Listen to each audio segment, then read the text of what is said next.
អ្នកដែលនៅក្នុងវិស័យ crypto វាច្រើនគាត់ចង់ stay anonymous stay as anonymous as much as possible ដោយសារតែយើងនៅស្រាប់ហើយ crypto វាជា public ledger អញ្ចឹងបើសិនជាអ្នកណាម្នាក់ដែលអាច identify ថា wallet ណាមួយទៅជារបស់គាត់អញ្ចឹងទៅវាអាចមាន security risk សម្រាប់អ្នកដែលគាត់ជា influencer ហ្នឹងអញ្ចឹងអាហ្នឹងវាជា high risk មែនទែនព្រោះដោយសារតែនៅកុងធនាគាររបស់យើងវាអត់មានអ្នកមើលឃើញទេតែប៉ុន្តែនៅលើ crypto បើសិនជាគេមើលឃើញទៅគេដឹងថា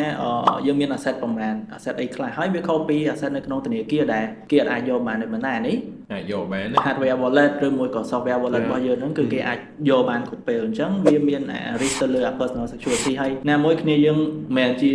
អ្នកមានបើសិនអ្នកដែលគេមានកប់គេមានអង្គរៈគេមានអីយ៉ាងទៅដល់គ្នាយើងណាជីអត់តាមតាមផ្លូវ